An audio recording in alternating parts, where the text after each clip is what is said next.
Welcome to Life Stories. Today, we bring you a powerful journey of resilience, family betrayal, and personal transformation. Follow the story of Emily, a dedicated woman who built her career and a successful company only to be pushed aside by the very family she worked so hard for.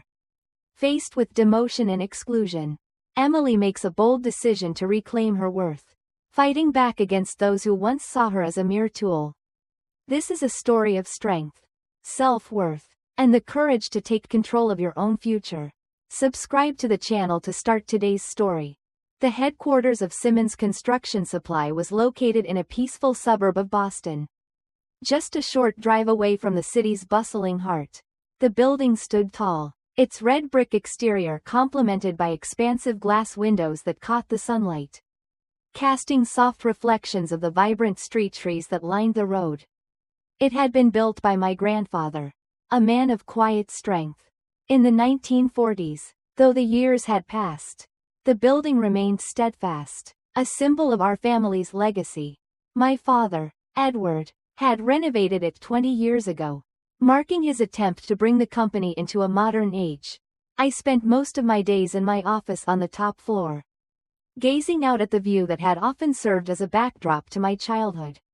From here, I could see the river gleaming in the distance, the autumn leaves turning to shades of red and gold, the same colors that seemed to dance around my soul whenever I thought of my family. But today, the view felt different. It wasn't inspiring, it wasn't comforting. Instead, it reminded me of how alone I felt, even in the heart of what should have been my home. I was Emily Simmons, co-manager of Simmons Construction Supply, the largest and most successful construction materials company in New England. At least, that's what they called it. In truth, I had poured my heart and soul into this company, sacrificed years of my life, my time, my energy, my happiness, all to make it thrive. Yet, when it came to key decisions, I was never truly seen. My parents, especially my father, believed that leadership meant strength, traditional strength, like the heavy machinery we sold, where profit reigned supreme and emotions were secondary. To them, I was the operations person, the one who handled the technicalities, who ensured the business ran smoothly. But what I really wanted, deep down, was recognition. I wanted to be valued for my relationships, my connections, my ability to build trust in a world that so often dismissed that ability as secondary. As I sat at my desk, multiple contracts stacked before me, my latest inventory system displayed on the screen, I felt the weight of it all. I heard my sister Catherine's voice from the next room. She was on the phone with a client, her voice smooth and polished, her words designed to impress. Catherine had always been the perfect one in our family, elegant, poised, and calculating, dressed in a navy blue pants suit and pearl necklace. She could have easily stepped out of a fashion magazine. She was everything our father valued: strategic, smart, and, above all, ruthlessly driven. I, on the other hand, was different. I preferred practicality over appearance. Slacks and button-down shirts. Clothing that allowed me to visit construction sites whenever necessary. I was always immersed in the heart of things, where the real work was done. Yet, despite my best efforts, it never seemed to be enough. Catherine entered my office, holding a stack of documents. "I've reviewed the materials for tomorrow's meeting with Hudson Development," she said, her green eyes sharp as always, a reflection of the intelligence that I knew she believed surpassed mine. "Thanks," I said, trying to sound appreciative, but a part of me felt hollow. "Any issues?" "All the numbers are perfect," Catherine said confidently, "but their requested timeline might be a bit unrealistic. We're dealing with some supply chain issues. I've already spoken with Jim Hudson, and they're prepared for some delays." "I figured as much," I replied, trying to mask the unease that had settled deep within me. "Did you report to Dad?" "I talked to him when I visited the hospital yesterday," Catherine replied. "He was pleased, but he also said we need to increase the profit margin. You know, the usual." I didn't respond immediately. My father, Edward, had been in and out of the hospital for heart issues over the past year. He had stepped back from the company's day-to-day operations. But his presence remained constant. Looming over every decision, his voice was still one of authority. His opinion one that had to be sought for even the smallest matters. My mother, Victoria, had retired officially from the company. But she still made her presence felt. Often coming to the office twice a week to observe the employees and offer her unsolicited advice. Mom called, Catherine said abruptly, pulling me from my thoughts. There's a family meeting tomorrow night. She says it's important. I paused. Do you know what it's about? Catherine hesitated, the tiniest flicker of something in her eyes. I think it's about the future of the company. Something in her tone caught my attention. She was hiding something. I could feel it, but I didn't press. There had always been an unspoken tension between us. We were sisters, but our relationship felt fragile, as if it could shatter at any moment. Catherine and I had always been competitive, though we never voiced it aloud. She handled finance and human resources, while I was in charge of technology and sales. We had maintained a delicate balance, respecting each other's domains. I looked at the photograph on my desk, taken during the company's 75th anniversary celebration. It showed my parents, Catherine, and me standing proudly at the entrance of the building. Our smiles seemed so genuine back then, yet I couldn't help but wonder now if they had been just for show. I could feel the weight of the years pressing on me, the countless sacrifices, the late nights, the weekends spent working when I should have been with friends or family. I had dedicated my life to this company. I had built relationships with the most important customers, people who trusted me and believed in what we did. And yet, it felt as though all of that had been for nothing. The family I had worked so hard for, the family that I had hoped would one day see me as more than just the operations person, was now preparing to cut me out. There was a familiar ache in my chest, a sense of alienation I had carried with me for years. But it felt sharper now, more profound. I knew the family meeting would be the turning point. What happened then would decide everything. The next day, I could barely focus on the tasks in front of me. Every time I glanced at the stack of contracts or the inventory system on my computer, I felt a growing sense of dread tightening around my chest. The family meeting was approaching, and I couldn't shake the feeling that something was about to change, something irreversible. I knew what my parents expected from me. The unspoken rule had always been clear: work hard, follow the hierarchy, and keep your head down. My father had built this company from the ground up, passing on to me a legacy that felt more like a weight than a blessing. It was never enough for him that I was capable, that I had the connections and the skills to lead the company to greater heights. What mattered to him was whether or not I fit into his narrow view of what leadership should look like. A leader like him, someone whose decisions were driven by profit above all else. I stood up from my desk and walked over to the window, staring out at the familiar Boston skyline. The city looked the same, yet everything felt different. The light outside was fading, the shadows growing longer as the sun began to set. It was a quiet evening, the kind I had grown used to. But tonight, there was an unsettling sense of finality in the air. As I stood there, my thoughts were interrupted by the sound of voices drifting through the hallway. It was faint at first, just a murmur, but as I focused, I could make out the words. My heart skipped a beat when I recognized the voices: my mother, my father, and Catherine. They were in the conference room, speaking quietly, but I could still hear the underlying tension in their words. I walked quietly down the hall, my footsteps soft against the cold marble floor. The door to the conference room was slightly ajar, and I hesitated for a moment before leaning in just enough to hear the conversation more clearly. I could see them gathered around the large conference table, a laptop in the center, with a Zoom call open on the screen. My father, sitting in his wheelchair, looked frail, his face drawn with exhaustion. My mother was seated beside him, her fingers tapping nervously on the table. Catherine stood, her posture perfect, poised and confident as always. I'm a bit worried about how to tell Emily at tomorrow's meeting. My mother's voice broke through the silence. I froze. The mention of my name felt like a jolt to my heart. They were talking about me. Don't worry, Mom, Catherine said, her tone smooth, almost reassuring. Emily cares more about customer relationships than the company itself. She'll be shocked, sure, but in the end, she'll go along with it. She always does. Her words stung. My stomach churned with a mixture of disbelief and anger. Was that how they saw me? Just a pawn to be moved around when convenient? My mother's voice, calm and collected, followed. We need to think about the company's future. And leadership needs to be unified. Vanessa has the strategic mind. The financial expertise. That's what the company needs now. Vanessa, my sister, the one who had always been the golden child. The one who had never been required to sacrifice anything for the company. The one who had always been able to present herself as the perfect leader, calm, collected, unflappable. And then, my father's voice, weak yet commanding as ever. We need to give her a role where she can excel most. This isn't personal, it's for the company. My hands clenched into fists at my sides as I listened. I could feel my pulse quickening as the weight of their plan began to sink in. The realization hit me like a thunderclap.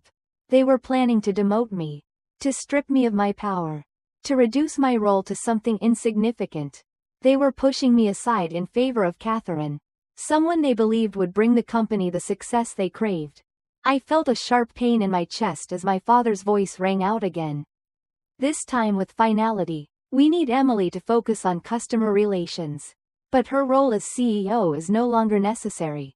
Vanessa will take over. She will lead the company. Of course, Catherine added, a hint of triumph in her voice. I've always been the one to handle the financial side of things. I'll be the perfect CEO. As for Emily, she'll just be a director.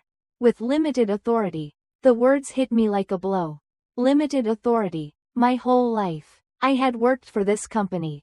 Bled for it. Built relationships with the key customers that kept it running. Only to be discarded when I was no longer seen as useful in their eyes. They didn't see my worth. They didn't understand the value of what I brought to the table. I felt a wave of anger surge through me. But it wasn't just anger, it was a deep, aching sense of betrayal. All this time, I had believed in my family. Trusted them. Hoped they would see me as more than just a tool to be used. But now, I saw the truth.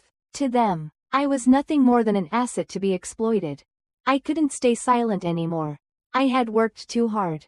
Sacrificed too much. And now, I would take action. My resolve was hardening within me. I wasn't going to let them treat me like this. Not anymore. I left the conference room and returned to my office. My mind racing. There was only one thing left to do. Take control. It was time for me to make the decisions. To secure my place in this company. And to protect what I had worked so hard to build. The family I had known for so long had betrayed me. But I would not let their actions define me. The time for change had come. I would fight for my future. Even if it meant going up against those I had once trusted most. The morning of the family meeting arrived. And my heart was heavy with a mixture of anticipation and dread. I knew this was the moment that would define my future. The moment I would either accept my fate or take control of the company I had dedicated my life to. I had already made my decision. But the weight of it was not lost on me. The confrontation would be difficult. And I was prepared for the emotional toll it would take. I walked into the conference room, trying to keep my composure. Catherine, my father, and my mother were already seated at the table. My father, Edward, was in his wheelchair, looking frailer than I had ever seen him. His once imposing presence had diminished. But the authority in his voice was still very much intact. Catherine, as always, was poised and confident, sitting at the table as if she already knew the outcome of this meeting. And my mother, Victoria, sat quietly, her fingers tapping on the surface of the table, betraying the tension in her otherwise composed demeanor. Sit down, Emily, my father said, his voice stern but tired. I did as he asked, taking a seat across from them, feeling the weight of their gazes upon me. We have important matters to discuss today. My father continued, after careful consideration. We've decided to reorganize the company. I nodded, masking the anxiety that surged within me. I had known this was coming. But hearing it from him still stung. I could see Catherine's eyes gleaming with the certainty of victory. This was her moment, the moment she had been preparing for. And I could almost feel the triumphant energy radiating from her.